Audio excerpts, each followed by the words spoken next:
Bonjour à tous, c'est Guillaume, bienvenue dans ce 9e et avant-dernier épisode d'Énigme, la web émission. Je souhaiterais tout d'abord remercier Tutti Crapouti qui m'a laissé un message sur Tactical FM suite à la sortie de la 8e émission consacrée au village esquimau. Grâce à ses connaissances sur le Canada, il a pu m'expliquer que l'histoire du village esquimau d'Angikuni était vraiment une légende urbaine. Donc Tutti Crapouti, je te remercie. Pour toutes les personnes qui ont des connaissances, comme celle-ci, n'hésitez pas à laisser des commentaires sous les vidéos et ça permettra à tout le monde de bénéficier de vos connaissances.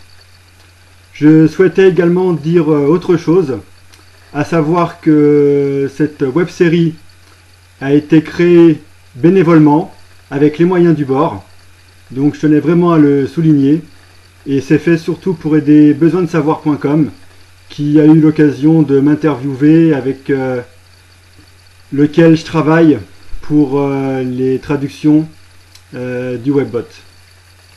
Voilà, maintenant tout est dit, je vous laisse donc avec John, qui va vous parler de Carlos Mirabelli. John, c'est à toi. Carlos Mirabelli est né le 2 janvier 1889 de parents italiens à Botucatu, dans l'état de Sao Paulo, au Brésil. Dès sa plus tendre enfance, il a démontré un vif intérêt pour la religion. Il espérait entrer au service de l'Église catholique romaine, mais ses aspirations ne purent se réaliser. Il travailla alors pour une entreprise commerciale de Rio de Janeiro. Des événements étranges commencèrent à se produire en présence du singulier jeune homme, et ceux-ci furent rapidement attribués à Mirabelli. Bien que certains de ses compagnons avaient sympathisé avec ce personnage charismatique, un homme de petite taille aux yeux bleu azur, d'autres le trouvaient arrogant et vaniteux, et se plaignaient de son regard perçant. Mirabelli fut examiné par des médecins et envoyé à l'asile Juqueri, où le directeur, le docteur Costa, a diagnostiqué les particularités psychiques hors du commun du jeune homme, tout en excluant la folie. Costa a mené un certain nombre de tests avec son patient. Il fut le premier médecin à vérifier la réalité de la médiumnité de Mirabelli. Costa est retourné en compagnie de Mirabelli à Rio de Janeiro, où il a pris certaines dispositions afin que le jeune homme puisse démontrer ses capacités.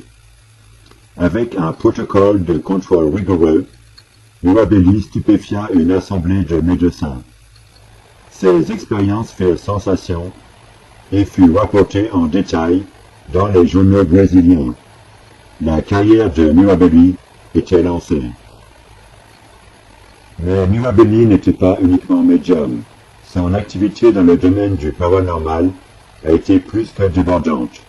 Carlos Mirabelli a eu ainsi l'occasion d'étudier, au cours de sa carrière, de nombreux phénomènes paranormaux: lévitation, matérialisation d'esprit, télékinésie, écriture automatique. Toutes ces recherches ont été étudiées par des cercles de recherche psychique en Angleterre et aux USA. Les exploits de Mirabelli ont été publiés pour la première fois dans une brochure, le Médium Mirabelli, écrite par le secrétaire général de l'Académie de Lombroso. Mirabelli aurait demandé que ces expériences soient publiées. Ces expériences portaient notamment sur des expériences de transe, sur un système d'écriture automatique et sur des phénomènes physiques qui ont été observés dans des salles de l'Académie par un public de plus de 600 personnes. Des journaux reprendront ensuite ces exploits. Ils raconteront comment le médium est parvenu à réaliser des expériences impressionnantes. Lévitation dans la rue à une hauteur de 2,50 m pendant plusieurs minutes, ou apparition d'une main invisible qui serait parvenue à tourner les pages d'un livre. Toutes ces expériences ont été réalisées en présence d'experts et elles ne donneront pas lieu à des contestations. Néanmoins, un groupe d'experts sera chargé d'étudier les phénomènes. Ce groupe sera constitué de 20 membres, dont le docteur Ganymède de Souza. Tous les membres de ce groupe ont été choisis en fonction de leur niveau intellectuel et en fonction de leur rang. Après une enquête approfondie des phénomènes, le jury constatera que la majeure partie des événements se sont produits le jour et dans des lieux publics. L'enquête ne révélera pas de supercherie. Carlos Mirabelli a mis en évidence le phénomène d'écriture automatique, permettant ainsi d'écrire plusieurs dizaines de pages en un temps absolument record, seulement quelques minutes.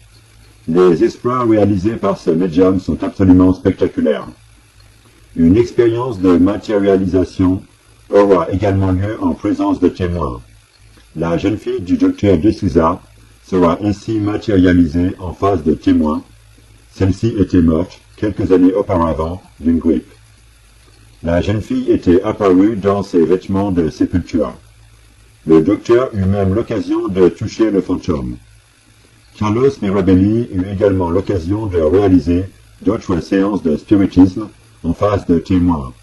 Il eut ainsi l'opportunité de faire apparaître le corps d'un évêque disparu lors d'un naufrage. En 1926, Mirabelli reproduisit des phénomènes paranormaux devant plus de 600 témoins, dont la plupart avaient été recrutés dans les rangs des plus grands scientifiques du Brésil, médecins, administrateurs, écrivains, avec des visiteurs occasionnels étrangers. Dans ces états de transe, Mirabelli excelle particulièrement dans le phénomène de xénoglossie, la capacité de parler dans des langues inconnues de lui dans son état normal. Il pouvait parler en langues étrangères et il donnait des conférences sur la philosophie, l'astronomie, la sociologie, la politique, la médecine, l'histoire et les sciences naturelles.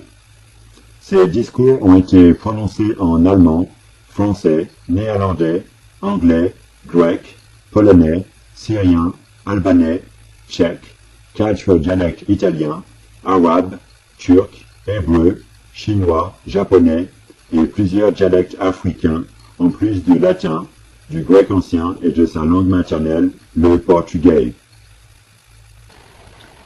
Grâce à l'écriture automatique, il a produit une longue et savante thèse, écrite en 28 langues, à une vitesse impossible à atteindre dans des conditions normales, et écrit des traités dans le style de Lombroso, Kepler, Voltaire et Galileo. Ses travaux comprenaient un essai sur le mal, écrit en hébreu et signé par Moïse, un tract sur l'instabilité des empires par Alexandre le Grand, et un essai sur les choses mystérieuses entre ciel et terre de Shakespeare. Malgré leur incapacité de vérifier l'origine de ces textes, les linguistes se sont dit surpris par le contrôle de Mirabelli sur chacune des langues employées dans ces traités. La lévitation et la télékinésie étaient des compétences particulièrement développées chez Mirabelli. Des témoins l'ont vu faire léviter une automobile à une hauteur de 2 mètres, durant plus de 3 minutes. Une autre fois, Mirabelli se rendit dans une pharmacie, et un crâne passa de l'arrière du laboratoire pour venir s'immobiliser près de la caisse enregistreuse. Devant une assemblée de médecins qui se sont portés garants, Mirabelli fit jouer du violon en contrôlant les mains d'un esprit. Pour montrer à quel point il avait le contrôle absolu de ses pouvoirs, Mirabelli faisait bouger des boules de billard et les stopper quand il le souhaitait. On dit qu'il gagna de nombreuses parties dans les clubs de Rio. Lors d'une fête à laquelle participaient plus d'1 millier d'invités, il dirigea un orchestre invisible avec force trompettes et tambours qui firent danser les invités toute la nuit, malgré leur appréhension initiale.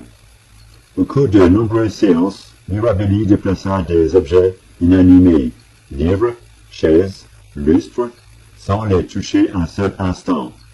La liste des médecins et d'autres témoins qui attestent des capacités psychiques de Mirabelli comprend les noms de personnalités reconnues. Maintes et maintes fois, les chercheurs ont soumis Mirabelli aux examens les plus rigoureux, mais aucun ne le prit en défaut.